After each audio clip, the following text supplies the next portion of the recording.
একটা ছোট গ্রামে থাকত দুই গরিব বন্ধু, রতন আর মিলন। তাদের ছিল না কোনো জমি, না ছিল বড় কোনো সম্পদ। ছিল শুধু একটি ভাঙা সাইকেল আর অনেক বড় স্বপ্ন।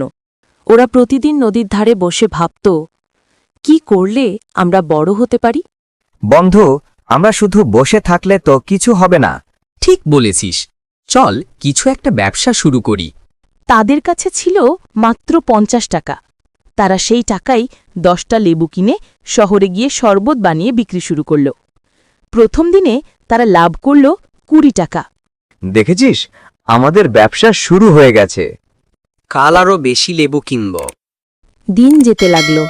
দুজন মিলে শরবত, চানাচুর, মুড়ির দোকান দিতে লাগল।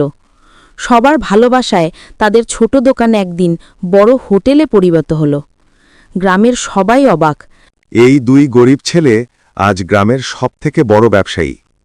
রতন আর মিলনীর গল্প আমাদের শেখায়, গরিব হলে সমস্যা না, সাহস আর পরিশ্রম থাকলে সবাই বড় হতে পারে।